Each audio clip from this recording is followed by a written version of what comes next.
आपकी प्यारी बस्ती bank colony Hapur Uttar Pradesh में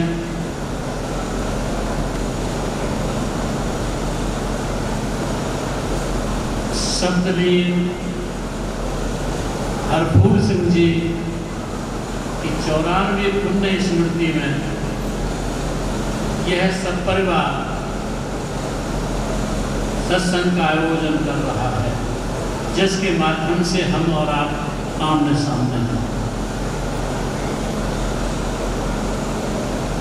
हरफूल सिंह जी जो इनके पिता दादा आदि होते थे, उनकी पुण्य स्मृति में यह आयोजन हो रहा है। यहाँ एक बात स्पष्ट और कर दूं मैं,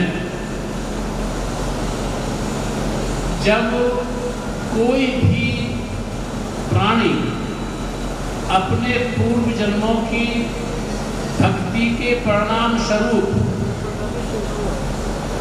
किसी संत सतगुरु की शरण में पहुंच जाता है और संत सतगुरु उस पर दया करके सार शब्द की बख्शिश कर देते हैं और वह उस पर अपनी आस्था करके जीवन जीता है, तो वह कभी भी काल माया के लोक में नहीं विचरता। वह अपनी भक्ति और श्रद्धा के परिणाम स्वरूप जहां से आता है, ये सूरत का अवतार सचखंड से होता है, तो वह अपना जीवन जीकर अपने सतगुरु के बल से उसी मूल स्रोत में जा समाते हैं जहां से इस धरती पर शरीर में आते हैं। तो हरफूल सिंह जी का जो आज हम यहाँ पुण्यतिथि मना रहे हैं, ये तो एक निश्चय और संत महात्मा चाहे कभी भी आए, वो इस दुनिया में आते हैं, शरीर से आते हैं और अपनी भक्ति साधना करके अपने जहाँ से आते हैं सचखंड पहुँच जाते हैं।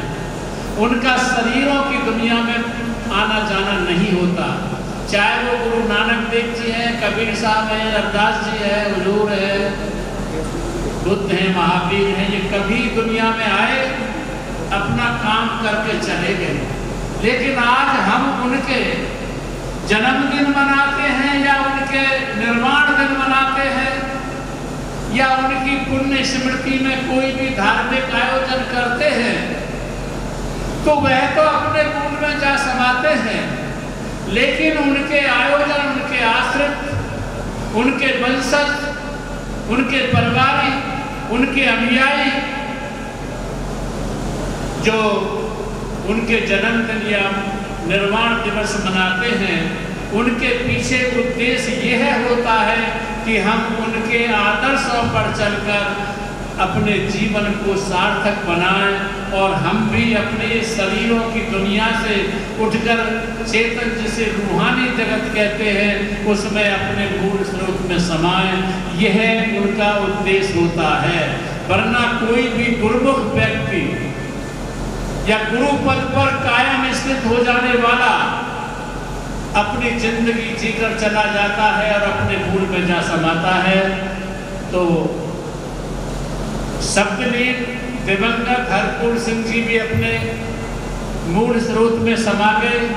आज उनके परिवारी वंशज जो उनकी पुण्य स्मृति में सत्संग का आयोजन कर रहे हैं, इसके पीछे केवल उद्देश्य यह है कि हम भी उनके आदर्शों पर चलकर, उनके मार्ग पर चलकर, उनसे प्रेरणा लेकर हम भी अपने जीवन को उच्चता की ओर पहुंचाएं और अपने मूल में समाएं। ये सबसे पहले ये बात होगी। अब आप बैठ जाएंगे तो बैठ करके थोड़ा डिस्टर्ब हो रहा है, मुझे मेरे चेहरे दिखाई नहीं दे रहे। आएगा नहीं। अब देखिए,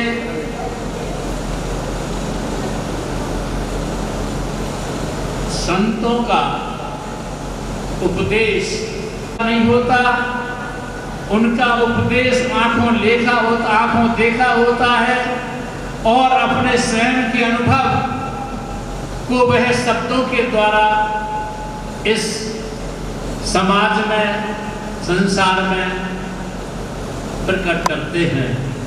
एक कहानी याद आई मुझे। महाराष्ट्र में एक रामदास नाम के महात्मा हुए और वो आंखों देखी रामायण लिखा करते थे। रामायण का मतलब होता राम धन आयन, राम का घर। रामदास जो राम का अनुयायी है, शिष्य है, राम का घर जो रमैया राम हम तुम में सब में है, और ये राम का घर हमारा बॉडी, हमारा शरीर, यानी body is the temple of God. सबने कहा परमात्मा का जो मंदिर होता है ये हमारा शरीर होता है। तो आंखों देखी रामायण लिखता था। जब वो रामायण लिखता था आंखों देखी, तो हर महात्मा अपने जीवन में, चाहे गुरु कबीर साहब है, नानक साहब है, रविदास जी हैं, या स्वामी जी महाराज हैं, पट्टू जी हैं, नामा जी हैं, दरिया जी हैं, अनेक संत इस दुनिया में हुए हैं। उन्होंने अपने आंखों देखी, अपने जीवन के अनुभव हम तक पहुंचाए हैं। तो जब वो आंखों देखी रामायण लिखते थे तो अपने प्रेमियों को शाम को सुनाया करते थे, और जब शाम को आंखों देखी रामायण सुनाया करते थे तो यदि तुम अपने घरों में बैठकर जो आरती विनती करते हो, पूजा करते हो, भजन ध्यान करते हो, तो तुमको ये लगता है कि मैं अकेला कर रहा हूं। लेकिन जो अदृश्य रूहें हैं, अदृश्य आत्मा है,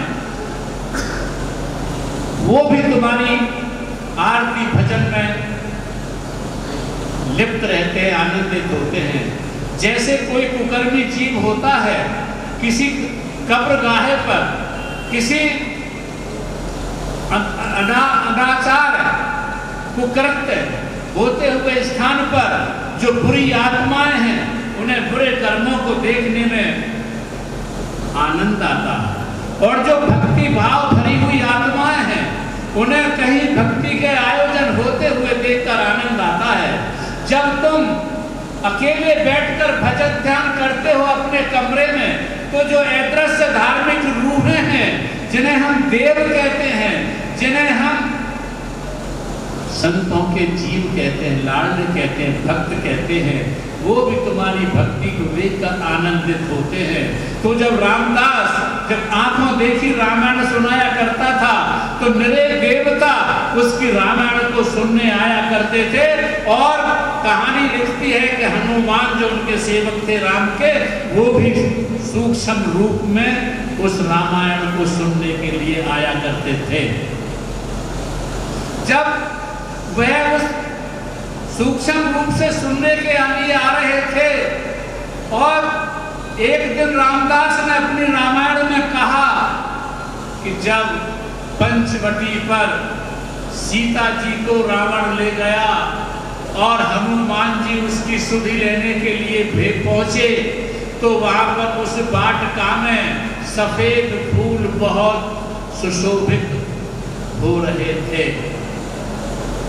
जब ये रामदास कह रहा था कि उस वाटिका में सफेद फूल सुशोभित हो रहे थे, तो हनुमान जो वहां अदृश्य तरीके से बैठे थे, वो खड़े हुए और उन्होंने कहा, मैंने तो सुना था कि तुम आंखों देखे रामायण सुनाते हो, लेकिन तुम तो मिथ्या कथन कर रहे हो, तुम झूठ कह रहे हो। रामदास ने कहा, अब से पहले जो मेरा कथन सत्य था, तो ये भी कथन मेरा सत्य है कि फूल सफेद थे। हनुमान ने कहा कि शायद आप मुझे पहचान नहीं रहे हैं, मैं वही हनुमान हूँ जो उस वाटिका में गया हुआ था। मैंने अपनी आंखों से उन फूलों को देखा था, वो फूल सफेद नहीं थे, वह फूल लाल थे। हनुमान कहते थे कि फूल लाल थे, रामदास कहते थे कि फूल सफेद थे, दोनों में विवाद छिड़ गया और विवाद छिड़ने पर इसका निर्णायक जो हुआ वो राम को चुना गया। राम कहेंगे इस बात को कि फूल सफेद थे या लाल थे। राम के पास विवाद पहुंचा तो राम ने कहा, हनुमान तुम भूल में हो, रामदास जो कह रहे हैं ये सत्य है, फूल सफेद ही थे। जब राम ने कहा फूल सफेद ही थे तो हनुमान ने कहा आप अपने भक्त का पक्ष ले गए हैं, क्योंकि ये जिंदा भक्त है, मैं मुर्दा भक्त हूं, मैं मर चुका हूं, लिहाजा आप इसका पक्ष ले गए हैं। मैंने अपनी आंखों से देखा था फूल लाल थे। जब ये कहा कि फूल लाल थे तो राम ने कहा, हनुमान फूल सफेद ही थे, क्योंकि तुम्हारे इष्ट की स्त्री को रावण ने अपहरण कर लिया था। तुम्हें अपने इष्ट की पत्नी के अपहरण करने के बाद तुम्हें क्रोध था, और जब तुम्हारे भीतर क्रोध था तो क्रोध से तुम्हारी आंखों की लालिमा से तुम्हें सफेद फूल भी लाल दिखाई दे रहे थे, अन्यथा फूल तो सफेद ही थे। तो हम और तुम एक जीवन को सफल बनाने के लिए चलें तो हमें आज के जीवन के आधुनिक और भौतिकवादिता के युग में एक सत्संग ही ऐसी शुभ दिशा है जो मनुष्य को शुभ दिशा देकर उसे शुभता की ओर पहुंचाती है। लेकिन सत्संग सुनने में भी जैसे वह हनुमान अपने भीतर के भावों को लेकर सफेद फूलों को लाल देख रहा था, हम अपनी मान्यताओं को, अपनी धारणाओं को, अपने विश्वासों को, अपनी परंपराओं को और अपनी साधनाओं को साथ लेकर बैठते हैं, और जो हम होते हैं वही सत्संग को देखते हैं, वही सतगुरु को देखते हैं, वही संतों की उपदेशना को देखते हैं। इसलिए संत सतगुरु कहते हैं कि तुम यथावत जो है वस्तु स्थिति है उसको ऐसा देखो। उसके लिए तुम्हें एक छोटा सा एक घटना सुनाऊं। मैं बुद्ध दर्शन की ओर चलता हूं। भगवान बुद्ध के चचेरे भाई थे आनंद, उनके अनसंग रहते थे। जब भगवान बुद्ध के अनसंग रहते थे तो भगवान बुद्ध ने एक दिन आनंद से पूछा, आनंद लोग ईश्वर के बारे में क्या कहते हैं? आनंद ने कहा, साहब कुछ लोग तो ईश्वर को स्वीकारते हैं, कहते हैं कि है, जिन्हें हम आस्तिक कहते हैं। कुछ लोग कहते हैं कि ईश्वर नहीं है, नकारते हैं, जिन्हें हम नास्तिक कहते हैं। कुछ लोग ईश्वर को कहते हैं, कुछ लोग कहते हैं नहीं है। तो भगवान बुद्ध ने कहा, आनंद ये दोनों मिलकर परस्पर फैसला क्यों नहीं कर लेते, है या नहीं? यानी आस्तिक और नास्तिक ये दोनों मिलकर परस्पर फैसला क्यों नहीं कर लेते कि ईश्वर है या नहीं? तो आनंद ने कहा, भगवान ज्यों-ज्यों बुद्धि का विकास होता चला जा रहा है, ज्यों-ज्यों आदमी बुद्धिमान होता चला जा रहा है, क्यों तो वो अपने पक्ष की अच्छी अच्छी शब्दों की श्रृंखला से दलील देने में लगा हुआ है। वो और गहरी आस्तिक लोग आस्तिकता की ओर ले जाते हैं अपने कथन को, और नास्तिक लोग नास्तिकता की ओर ले जाते हैं अपने कथन को। भगवान बुद्ध ने कहा, ये आस्तिक और नास्तिक परस्पर निर्णय कब कर लेंगे? तो आनंद ने कहा, शीघ्र कोई संभावना नहीं है। ज्यों-ज्यों कोई जड़वादी है, कोई जड़वादी है, कोई भौतिकवादी है, कोई नास्तिक है, कोई स्थूलवादी है, कोई कुछ है, इनमें दिन पर दिन बढ़ता चला जा रहा है। तो भगवान बुद्ध ने बहुत प्यारी बात कही थी, और वो बात आप भी इसको समझ लें। भगवान बुद्ध ने कहा कि जब तक ये दोनों यानी आस्तिक और नास्तिक ईश्वर को है या नहीं कहने वाले हैं, जब तक ये दोनों आस्तिक और नास्तिक किसी निर्णय पर पहुंचते हैं तब तक तुम अपना कल्याण कर लो। बाद में सुन लेना ईश्वर है या नहीं। बड़ी प्यारी बात है। जब तक यह लोग तर्कों के माध्यम से ईश्वर है या नहीं किसी परस्पर निर्णय पर पहुंचते हैं तब तक तुम अपना कल्याण कर लो। बाद में सुन लेना ईश्वर है या नहीं। बड़ी प्यारी बात थी। अब मैं अपने निजी कल्याण करने की बात संतों के द्वारा उपदेशना के माध्यम से कहता हूं। आपने विल्सेम नाम का एक यहूदी फकीर था, विल्सेम नाम का यहूदी फकीर था। उससे लोग कहते थे साहब हमारे यहाँ एक चमत्कारी महात्मा है, बहुत चमत्कारी महात्मा है। तो उसने पूछा कि चमत्कारी कैसे महात्मा, कैसे चमत्कारी हैं वह? तो लोगों ने कहा जो वह कहते हैं, ध्यान देना मेरी बात को, जो वह चमत्कारी महात्मा है जो वह कहते हैं वही परमात्मा करता है, इसलिए वो चमत्कारी महात्मा है। विल्सेम ने कहा कि यह जो महात्मा कहता है उसे परमात्मा करता है, तुम उसे चमत्कारी महात्मा कहते हो और मैं चमत्कारी महात्मा उसे कहता हूं जो परमात्मा कहता है संतों के माध्यम से, क्योंकि अरूप ही रूपायित होकर सक्रिय होता है। परमात्मा अरूप है लेकिन वो रूपायित होकर सक्रिय होता है और रूपायित होकर अरूप में समाविष्ट हो जाता है। तो परमात्मा अपनी वाणी, अपना संदेश अपने प्रेमियों, प्रतिनिधियों, संत महात्माओं के द्वारा इस दुनिया में कहता है। तो जो परमात्मा के अनुकूल, जो परमात्मा कहता है, जो परमात्मा आदेशित करता है, जो परमात्मा के अनुकूल जीवन जीता है वह चमत्कारी महात्मा होता है। समझ गए दोनों का?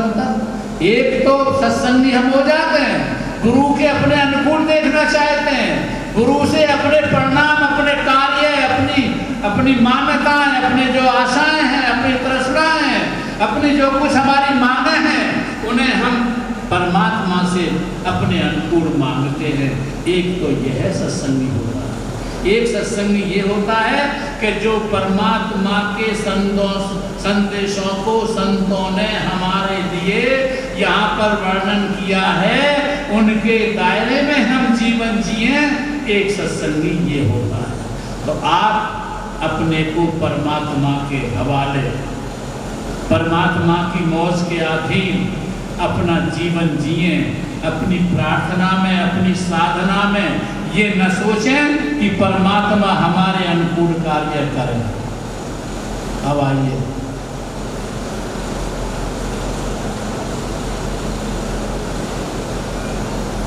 आपने, जैसे हमारे यहाँ हिंदू संत होते हैं, हिंदू फकीर होते हैं, मुसलमान फकीर होते हैं, ईसाई फकीर होते हैं, यहूदी फकीर होते हैं, ऐसे ही जापान में जैन फकीर होते हैं। जैन फकीरों में एक नारायण नाम का फकीर बहुत अच्छा हुआ है।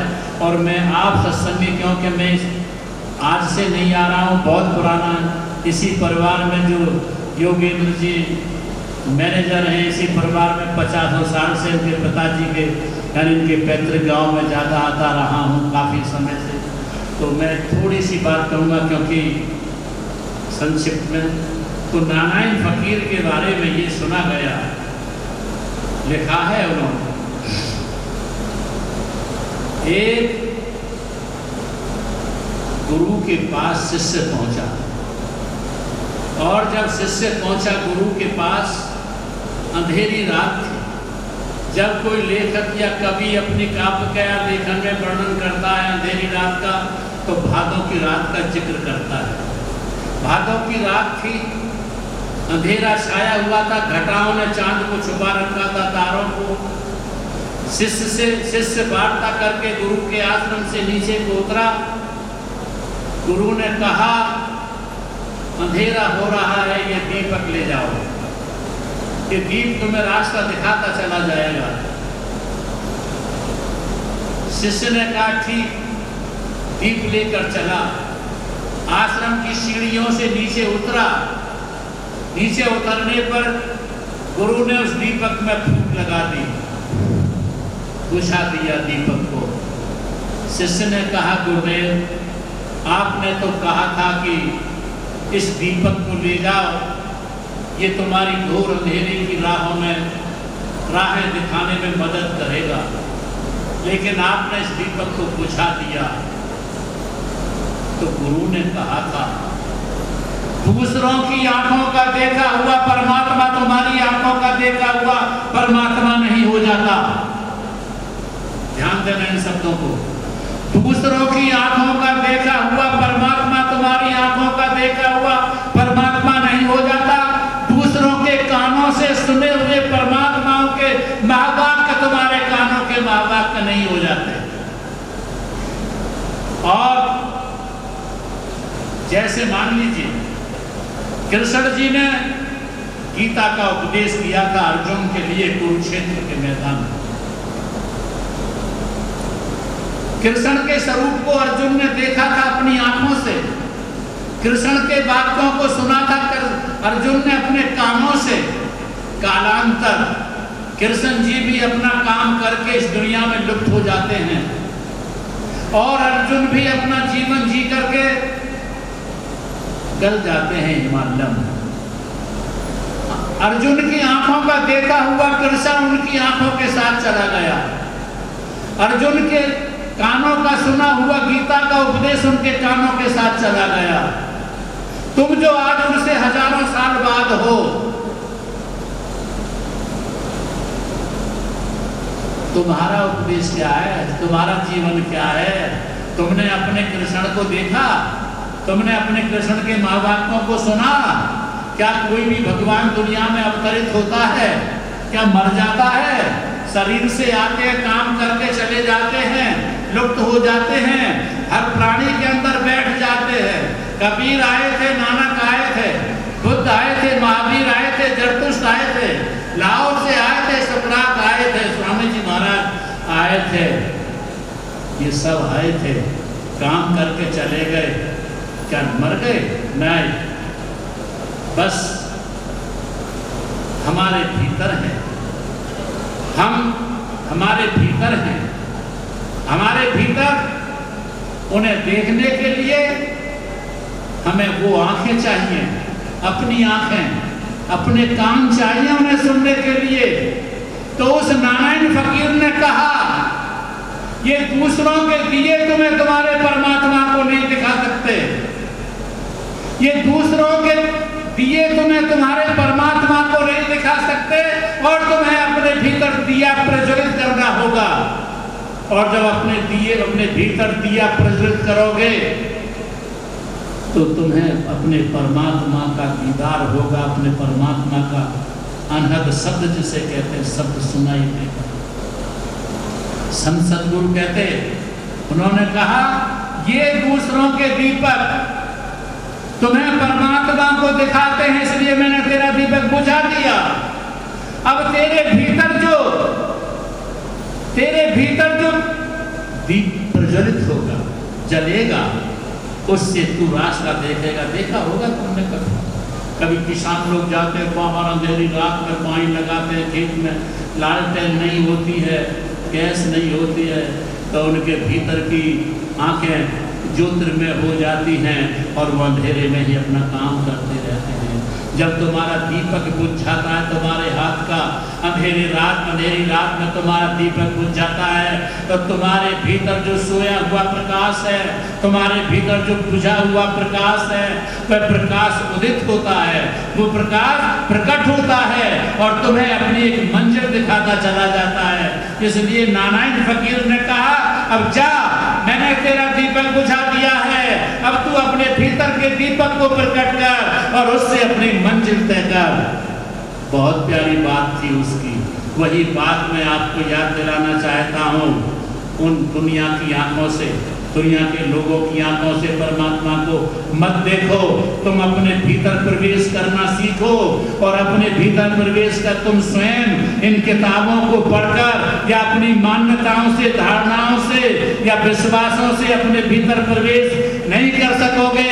जो भीतर से अंधे हैं वो तुमको क्या रास्ता देंगे? जिन्होंने भीतर कभी बैठकर अपने को ध्यान में उतार कर अपने भीतर के प्रकाश को नहीं निहारा है, अपने भीतर की अनंत वाणी को नहीं सुना है, वो तुम्हें क्या दिशा देंगे? वो तुम्हें क्या प्रकाश की झलक दिखाएंगे? वो क्या अनंत का शब्द सुनाएंगे? आप जाइए किसी अंतर्मुखी महात्मा की शरण में पहुंचिए। पहुंच गए हो तो धन्यवाद, नहीं पहुंचे हो तो पहुंचो और अपने ही भीतर प्रवेश करके जो तुम्हारे भीतर परमात्मा राम, कृष्ण, बुद्ध, महावीर, कबीर, नानक, रविदास ये कहीं चले नहीं गए हैं, तुम्हारे भीतर ही हैं। और उनके प्रकाश को निहारो और उनकी अनहद वाणी को, उस अनहद शब्द को सुनो जो तुम्हें प्रतिपल पुकार रहा है। और तुम देखो तो न देखो तो वह प्रकाश तुम्हारे भीतर उदित हो रहा है। तुम उस वाणी को, उनके अनहद शब्द को सुनो तो न सुनो तो वो अनहद शब्द गुंजार रहा है। उसी के लिए संत महात्माएं उपदेशना करते हैं कि जाओ किसी सतगुरु के पास पहुंचो और उससे अपने भीतर प्रवेश करने का सूत्र सीखो, युक्ति सीखो और प्रैक्टिकल में, थ्योरिकल नहीं, प्रैक्टिकल में अपने अंदर उस अनहद शब्द को सुनो जो प्रतिपल किसी मानवीय कृत, मानव के द्वारा निर्मित या कृत्य नहीं है, जो अपने भीतर बिना तेल के, बिना दीपक के, बिना बाती के जो प्रकाश प्रज्वलित हो रहा है, उस प्रकाश का अनुभव करो। इसी के लिए सब संत महात्मा कहते हैं और मैं भी उन्हीं संत महात्माओं की वाणी को आप तक पहुंचाने का प्रयास कर रहा हूं। और एक आग्रह आपसे करूंगा कि यदि भूल चूक में, अनजान अवस्था में तुम शराब का, मांस का, जुआ का, व्यभिचार आदि का सेवन करते हो तो आज सत्संग में आए हो, जरा ये संकल्प लेके जाना कि आज के बाद हम शराब का, मांस का, जुआ का, व्यभिचार का, ऐसे अवगुण का नहीं करेंगे जिससे हमारा लोक भी बिगड़ जाता है और हमारा परलोक भी बिगड़ जाता है।